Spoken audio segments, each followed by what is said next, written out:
How do you feel? Great. Wow. How do you Good. feel? Awake. I feel great. I'm not tired at all. We have a very, very special treat this morning to start off our day. We have Terry Mazzany, the president and CEO of the Chicago Community Trust. Terry is a member of the advisory committee of the Smart Chicago Collaborative, along with Julia Stash and Brenna Berman. And Terry also is basically in charge of everything that we do at Smart Chicago, because Smart Chicago wouldn't exist if we didn't have somewhere to live. And we live at the Chicago Community Trust. It's where I go to work every day, and it's really great to be rooted in a 100-year organization that has a 100-year view of this region. And that's a really key word you see on all of our materials. It's a regional data ecosystem. And that's something that Terry has always been a leader in terms of conceptualizing the work of Smart Chicago. And it's just really great to be a part of an organization that thinks that way, that runs that way, that has methods for working that way.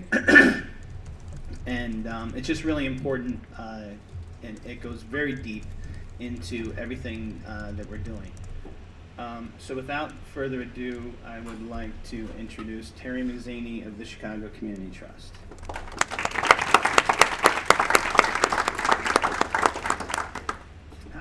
Thank you, Daniel.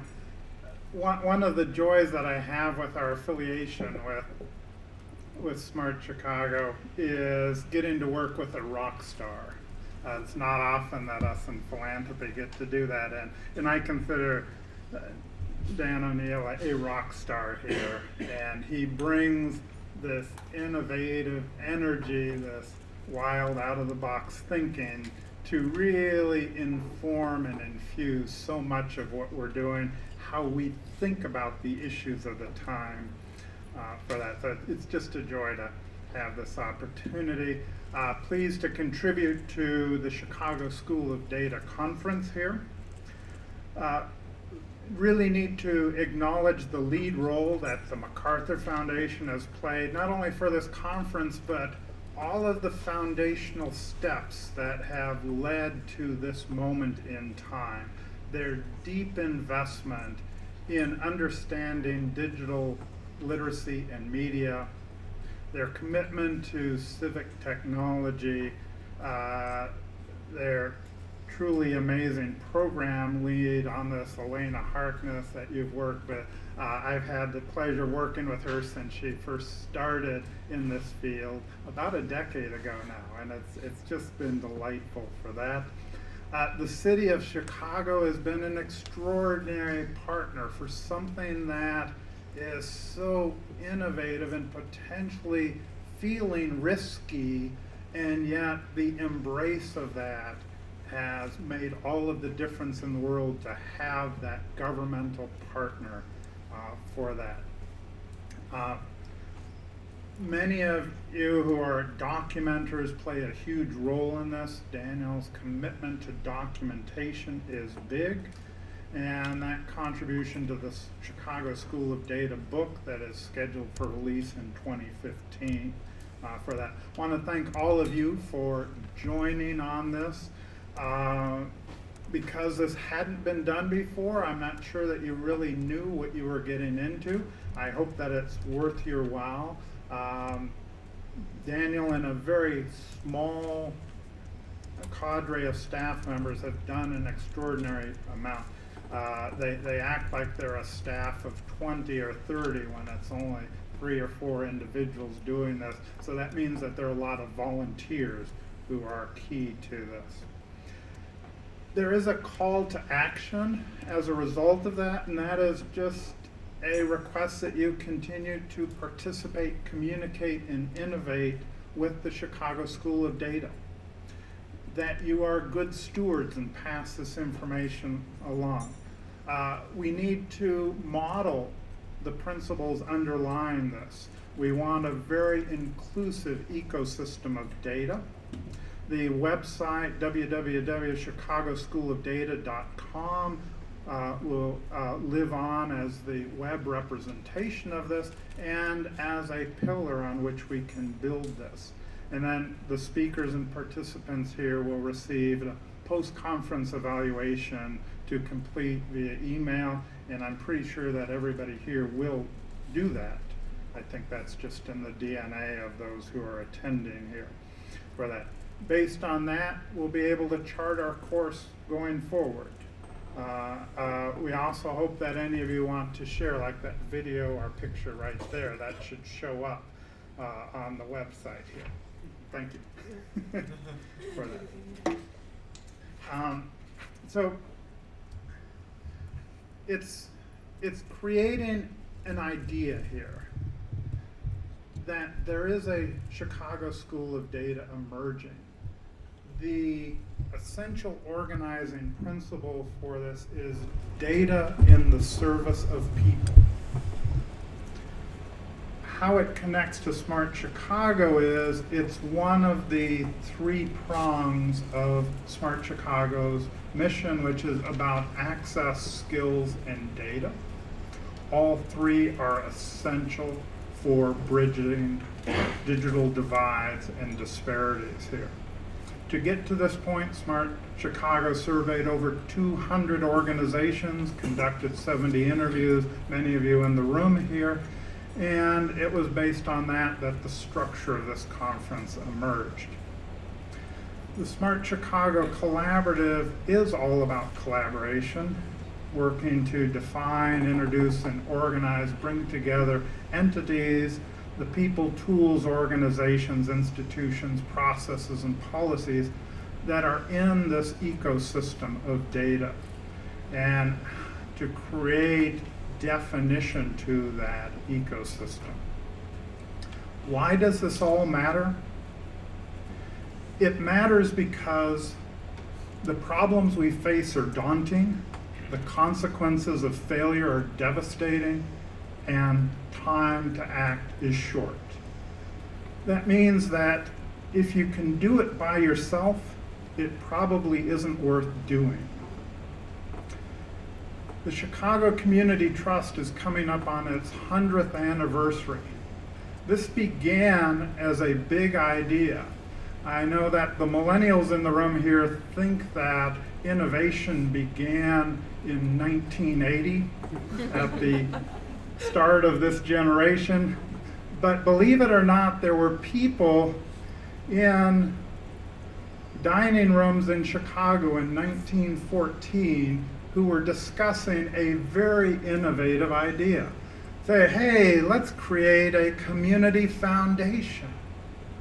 What's that? I don't know, but I think it's a good, powerful idea. Let's have people of affluence pool their resources for the common good of our community, and let's preserve that as an endowment that is stewarded by wise people in perpetuity for the region. That tiny little idea, and you can imagine that the very first community foundation was started in 1914 in Cleveland, Ohio, by a banker, Frederick Goff. 1915, that conversation was going on in Chicago. So there was no demonstration proof. There was no data or evidence from Cleveland to say, wow, this is a really effective way of fueling the nonprofit needs of our community. Now, they took a leap of faith at that point in time because the idea was so powerful. So that group, from that idea, an organization that has thrived for 99 years, contributed over $2 billion to the nonprofit community to meet the most pressing needs of metropolitan Chicago in that time. Just an unprecedented success story for that. And so the sort of things that we do here,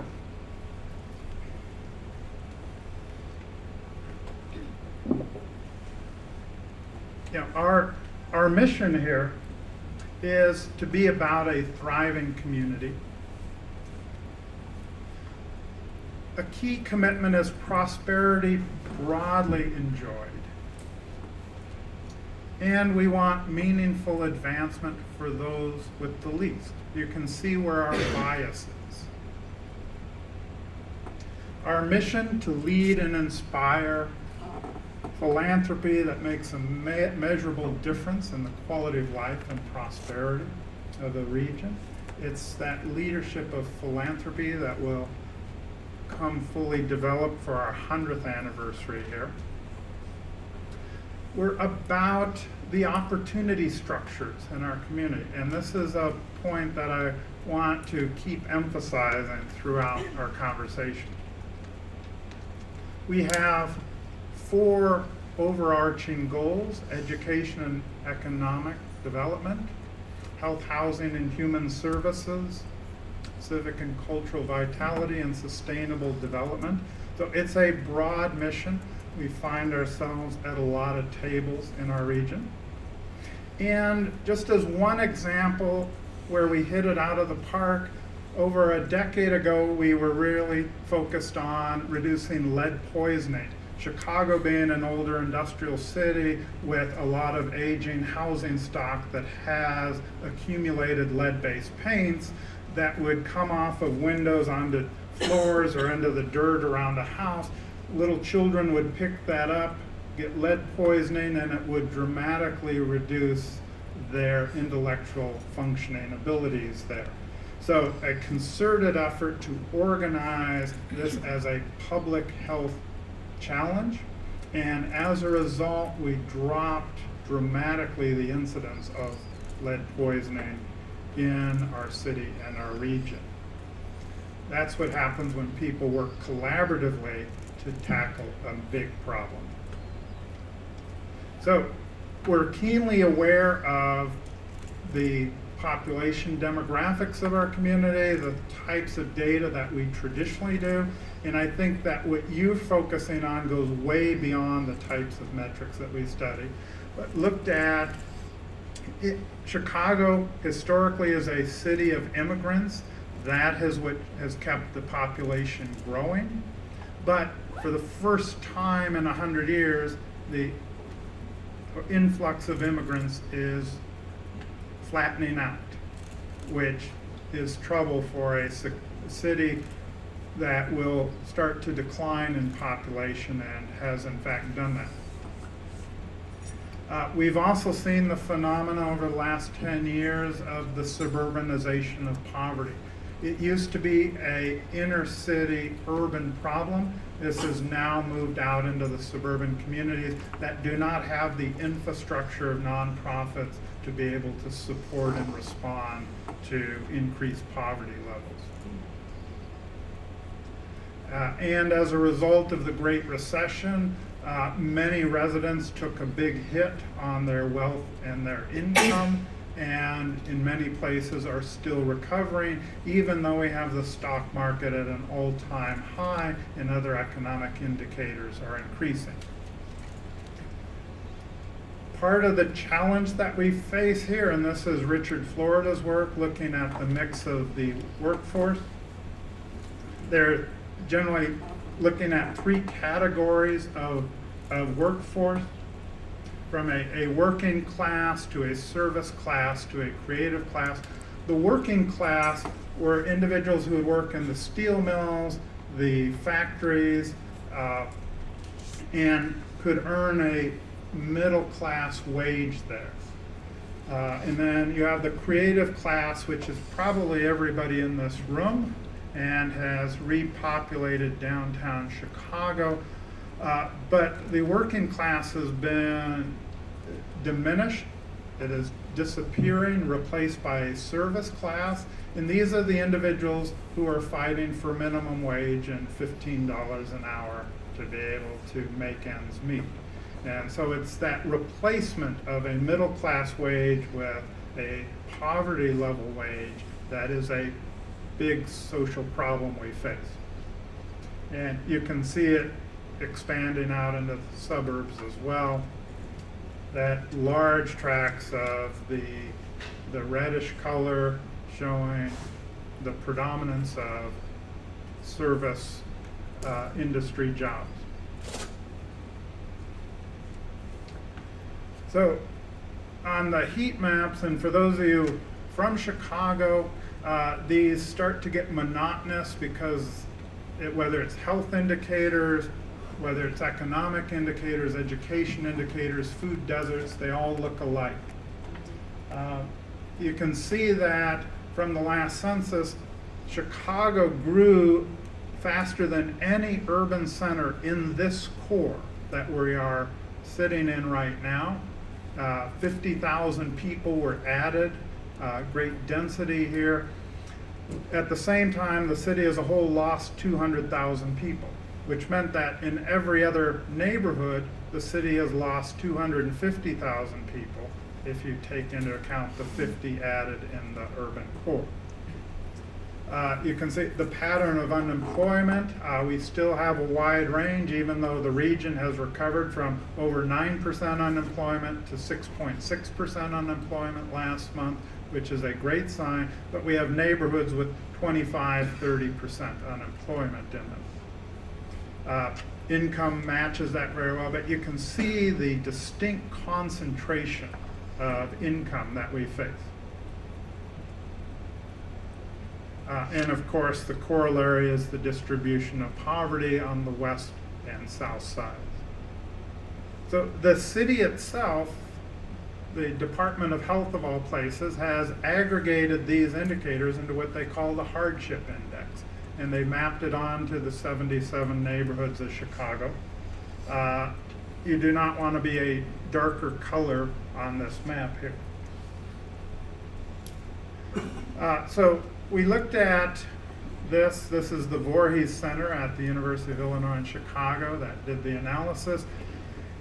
The 2000 census, Chicago's 77 neighborhoods, fairly evenly distributed. About half were tending towards prosperity, half were tending towards distress. Now fast forward to the 2010 census. You see a dramatic compression in the number of neighborhoods here that are thriving. That is the condition that the Chicago Community Trust looks at. We'll wait till Elena gets her photo. I think the slides will be available at some point. Can't tweet later. Okay, so I wanted to see what does this look like on the ground. And so just a short, 10 minutes away there, this is what a neighborhood looks like that's experiencing distress. I had lived in Detroit. Had you just showed me these photos and asked me to identify which city these come from, I would have said Detroit. But this is Chicago. This is less than 5 miles from the loop here for that. So this is bad news for a city. So this is not Chicago, but what I want to ask you to think about with these circumstances is the role and responsibility of the data that you're looking at. What can your data tell us about this picture? What can your data tell us about why this picture happened? What can your data tell us about what we can do to keep this from happening in other places? There is a moral dimension to what you're doing, and that's the argument that I want to frame here.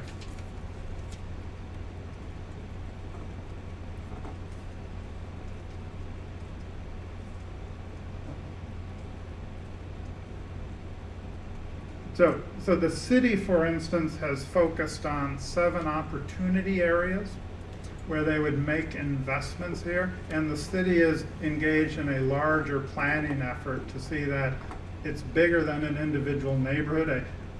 A specific neighborhood may not have all of the assets it needs. So again, it's how do you think about amassing data to help understand the flows of inputs into a neighborhood and the outputs of that neighborhood. Things like transit infrastructure. Are people in that neighborhood able to access well-paying jobs? Or are they at poverty level wage jobs that keep that neighborhood pinned down in a poverty situation? During the Great Recession, the Macarthur Foundation and the Trust looked around for anybody formulating an economic revitalization plan. We found dozens of plans here, but there was no coherent plan. So we jointly invested in a plan for economic growth and jobs that has provided a vision and a focus around key clusters like transportation, distribution, and logistics, for instance. Chicago is still the freight hub of the nation. More than a quarter of the nation's freight travels to and through this region. Very important asset, but it's been underinvested in. And there's severe congestion just to get across the city. So looking at how do we untangle that and make this an attractive place for people to invest in. And that's this CREATE program, but there's slow public investment to make this work. Then I hope most of everybody in this room understands there's this untapped resource called Starlight here in Chicago, which is the global data hub. And if you look at the maps of this, it happens to parallel the rail and the transportation lines, but more data flows to and through Chicago around the world than any other place. And this is high-speed data, 100 gigabits per second data. That means that I could download an entire season of Breaking Bad in about 1 second onto my laptop here. But it's staggering speeds, and if you think about the types of work and data sets that you're managing, anything in healthcare that has high density imaging that consumes massive file space, to be able to move it that fast, it's an amazing result that nobody talks about. And yet it's this connectivity that, we are the heart of broadband traffic in the world, to connect to that as an asset. So for those of you out of town, if you want to relocate your businesses here to get the very best access to high-speed internet, this is why you want to be here. But it's not enough to have this core thriving. It's how do we get the neighborhoods thriving? And that's where Smart Chicago came in, connecting with the broadband opportunity funding out of the stimulus package to leverage that $10 million to create over 250 connected sites for broadband access at the neighborhood level. You saw the neighborhoods. Do you think that they had high-speed internet in those neighborhoods? Maybe not. But because of Smart Chicago and its efforts, because of partners like the City of Chicago Libraries, with a library in every one of the 77 neighborhoods, every individual is less than a mile away from being able to access this, and they are fully subscribed centers. This expands out to a region. It's a region of 9 million people. And then other challenges is we look at the challenge of climate change. Chicago has definitely been buffeted by the volatile weather patterns, and we will have to do something significant. One of the major consumers of energy and producers of carbon in cities are the buildings themselves. This building has undergone a dramatic retrofit that in doing so has saved enough energy so that a building next door didn't require the local utility to create another substation to power that building, all because of the savings that were achieved here. And we've got architecture firms, and Gordon Gill has done a lot of work on this to look at how do we reduce the carbon footprint of our downtown infrastructure. Can do it very efficiently. And so that's a shift, focus on a sustainable region and changing the paradigm for how cities live on this planet from being an open system that generates a lot of waste product to being a closed system where we maximize the amount of reuse that we have with the materials and energy that we use. So that is kind of a framework of all of the places that we can connect with as a community foundation, and very thirsty for data in that.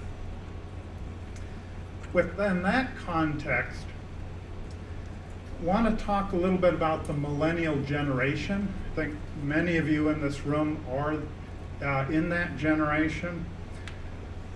But it's a longer time frame. So my parents grew up in the Great Depression, high unemployment rates, and then right on the heels of that, you had World War II, where there was only 1 degree of separation between you and somebody fighting in that war.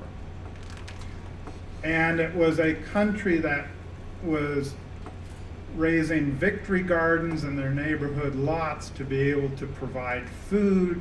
People were doing collecting metal scrap to be able to supply the needs of armament building, for that everybody had a role and was connected to that world war. And it felt like the world was falling apart. And yet that was the generation that after that created the greatest expansion of the middle class in the history of this world, and laid the foundation for me to have the opportunity to go to college and to myself do well in life. And yet growing up, for me, it didn't feel that way. I grew up at a time when we were doing duck and cover drills in our elementary school, because a school desk, it's a scientific fact, will protect you from atomic radiation. They were designed that way. Because they had this lead shield built into them and all of that, and they would drop covers down over it, and we felt very safe. If we think about the trauma experienced by young people today, think about the trauma-inducing experience of, okay, children, we're doing our duck and cover drill because we might have a nuclear weapon explode right next to our school someday. Which is why our generation has a few problems here. We had that. We had the Vietnam War. We had rioting in the streets. Felt like the United States was burning. A lot of social unrest.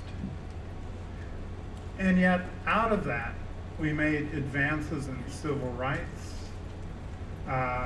We made advances in science. We made advances in opportunity and women's rights. And the world did get better. We now find ourselves, the Millennial Generation, maybe also feels like the world is falling apart. We have the massive forces of climate change. We have a global population sprinting towards 9 billion people, and we don't know how we're going to feed everybody, have the fresh water for everybody, have the energy to power a lifestyle that everybody wants. We have global conflicts popping up everywhere. Some days it feels like the world is falling apart. My message is my experience in being able to teach at the university for millennials, and my experience in the community is I'm absolutely, completely optimistic with the capacity of the Millennial Generation. They're smarter, better prepared, have better tools and insights to be able to tackle these daunting problems for that. So I don't lose a night's sleep over the future of this country and world, because I think it's in far better hands with those of you who are a Millennial Generation than it has been with us in the baby boom generation. And your generation outnumbers the baby boomers, 90 million to 70 million for that. So my hat's off. I'm sorry we've left the world in such a state of disrepair, but that's why we've been doing things like this conference on data, so that we can help to bolster your abilities to tackle that. So that brings me then to my last set of comments there, and that's the moral compass for guiding our work here. We don't talk that much about the moral and ethics in what we do. We talk about compliance to HIPAA and other data privacy regulations, but I find absent in our public civic conversations is the moral purpose, the moral compass for how we think about what we do and to guide what we do. So I want us to think about your work here through that moral perspective. Because there's this exuberance about the smart use of data.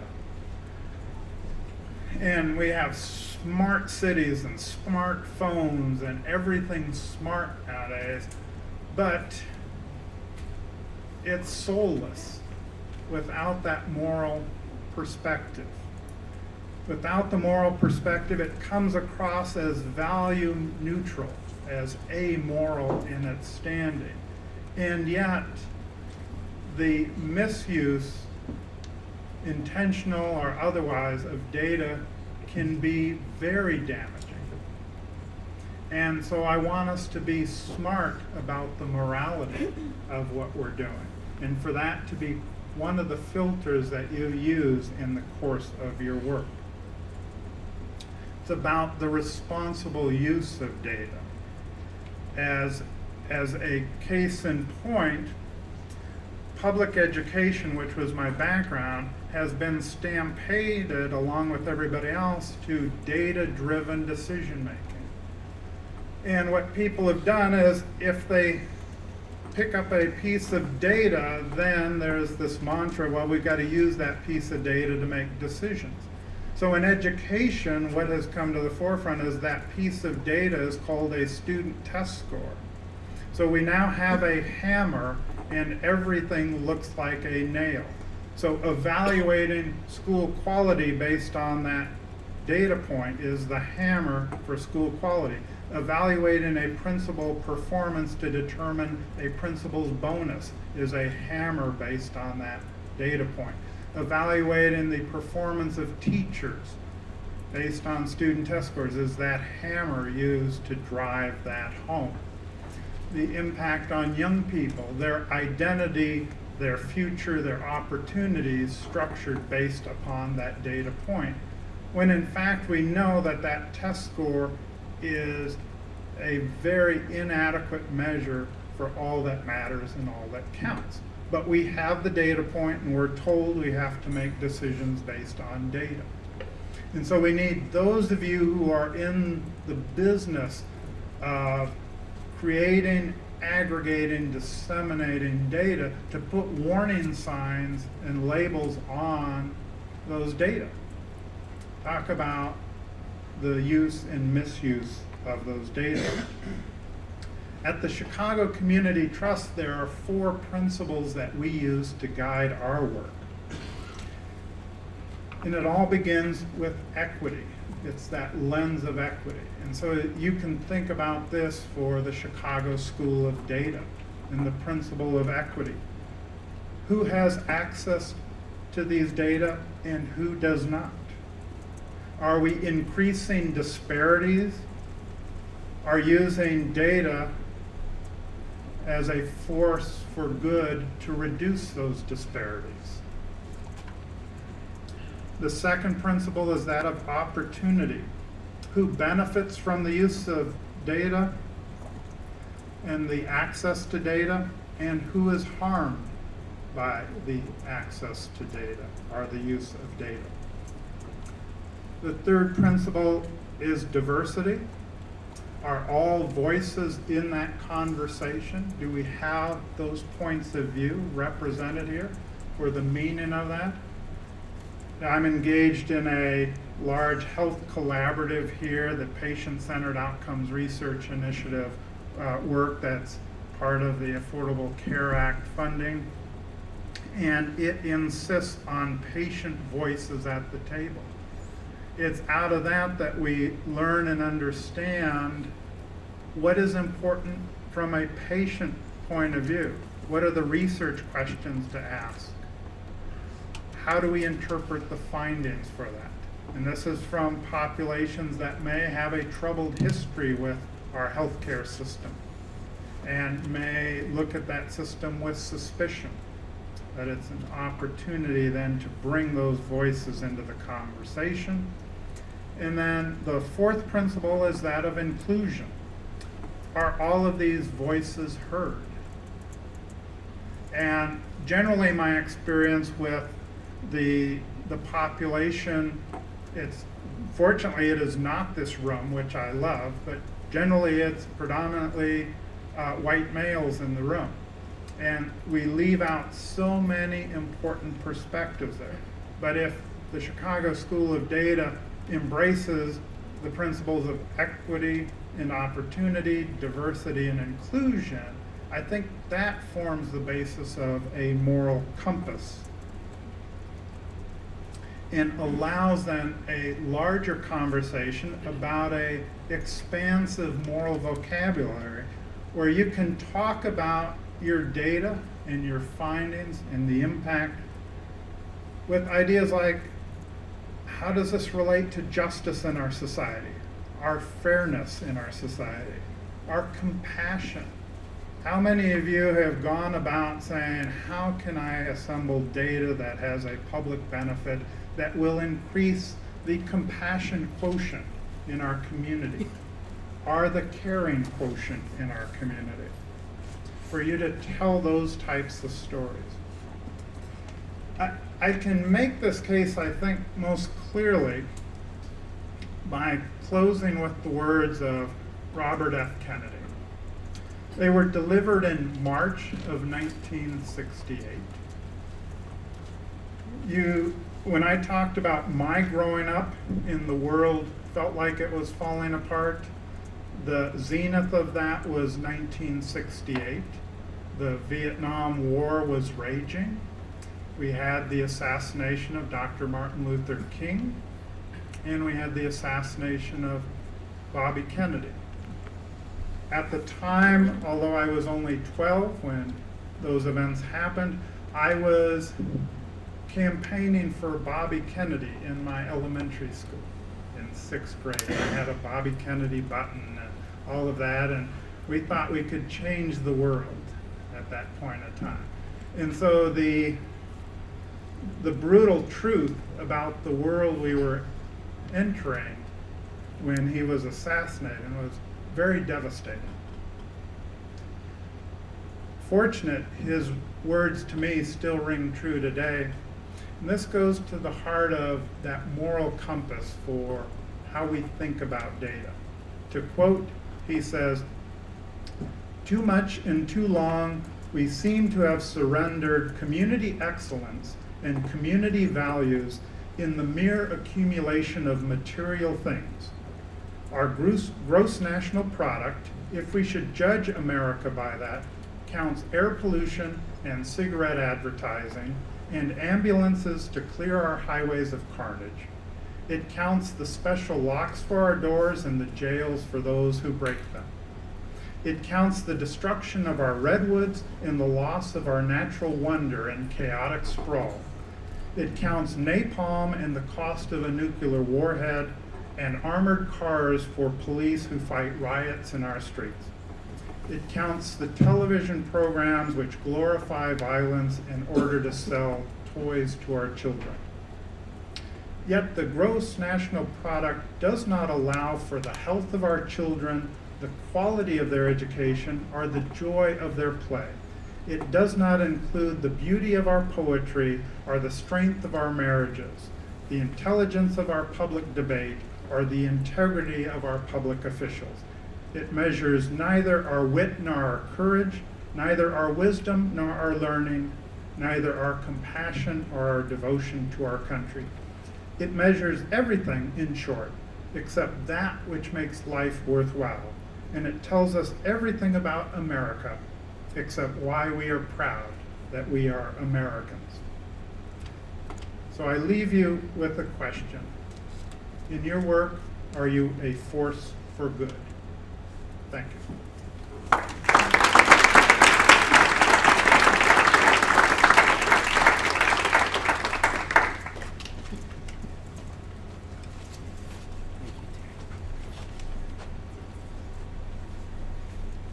Wow. Thank you for that, Terry. Does anybody have any questions? Maybe we could do that. Does anybody want to talk? Want to say anything? We do have stuff to do. But it just. I left you speechless. Yeah, you did. So let's just move on. Let's answer that question. Are we a force for good? So let's get going. So from a logistics point of view, it's now 9:30, and computers in the rooms. There. So just look at the schedule. Keep in mind, remember, we had some feedback yesterday that we should be able to hang out more and perhaps have other structures for our time together. And I would just remind you that this is your time. You can answer this question: Are you going to be a force for good in any way that you choose? So we have these sessions. Starting at 9:30, and we have another set of sessions and lunch, and then open sessions. You can start open sessions now. Remember, we have a lot of office space. You can hang out here. You can claim a room. So feel free to make this your own. But having said that, let's get going with the sessions. Does anybody have any logistical questions or modifications to the agenda or fundamental objections to our approach? Yes? I want to know what the open sections are. What the open sessions are an opportunity for us, anybody, to come up with a topic and call a meeting and tell everybody where they should go. And it will follow we have the meetup session. Cause, by the way, can we do that? And then we will. If you run a group that meets on a regular basis, can you raise your hand? Okay. So I would expect everybody who has their hands raised to be a part of this meetup session. Please read about it. Basically, it's a recruitment drive. Everybody's going to have an opportunity to come up here. Talk about your group, encourage people to join, because remember, this is an ecosystem that already exists. We're just merely trying to knit it together and support it. So everybody who raised their hand, I would expect you to participate in that session, and then those sessions thereafter are sort of like that. They would grow from that. Sir. Dan, I'm apologize. I missed the opportunity to ask Terry a question. Please do. But I want to take it now. I thought I was reflecting. I wish his speech had been yesterday. I told you. Right? Well, that's what Terry had said. He said, I'm going to make you regret that we didn't have you yesterday. And I said, but Terry. Right, it will be out there. Right. And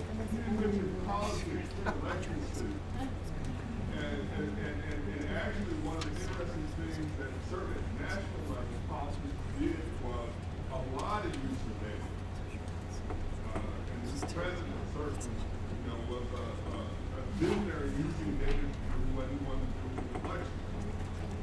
That said, where does politics carry all the wonderful things we talk about fit? Because, you do have to get resources, you do have to, people, that's a process of making decisions that we use this country. And politics is going to be involved in who's included, who's not included. It certainly has a lot to do with like the South and the West Side are the way they are. that is a fabulous question. It connects it to the nitty-gritty for that. And if you hadn't heard, it's, how does this intersect with politics? And so, you've already laid the case for one of those, and it's in campaigns, elected officials using data to be able to get elected. And if you see candidates that maybe are struggling, but have an important message that you think needs to be out there, that you think need to be in a position where they are part of the democratic decision-making process, you can do a lot as a volunteer or a modestly paid staffer on these campaigns, and don't underestimate the capacity, be it a school board election, be it an aldermanic election, state legislature. There are a number of ways that you could make a difference there. So that's on the election side of the ledger. The other side, on the policy side, is elected officials and their advisors need evidence and rationale to support a particular policy or direction or point of view. And if you take the smart use of data to be able to provide that compelling insight, to be able to demonstrate how a change in policy can lead to a more efficient use of public dollars, which are diminishing in their ability. Chicago, Cook County, the state of Illinois are all under tremendous pressure to be able to support both the pension obligations and the needs of residents on the ground. Any ideas that show how to be able to deliver more services at a reduced cost, or to deliver services that make a bigger difference in the life of the young people, adults, seniors, persons with disabilities, all of those things I would put on the side of data use as a force for good in the community. But it's looking at what is your end goal there? Is it to create a community of increased opportunity? Is it a community that narrows the disparities that people face in health access and outcomes, educational attainment levels, employment opportunities, many places? So if you use one of those areas as a starting point, most politicians, in my experience, will welcome the ability to be handed that deck of data and information and the logic of a series of policy recommendations that can leverage those data to make real difference for their constituents.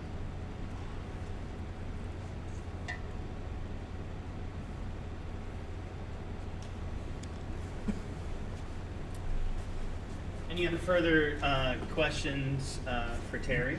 Comment or procedural issues at this time? I think the question earlier, at least for me, like, how are we going to know what every open session is without like walking around? We have, I'm sorry, good question. So in this hangout area, right, downstairs, there's, we call it, if you look on the map, it says meetup row hangout area, right?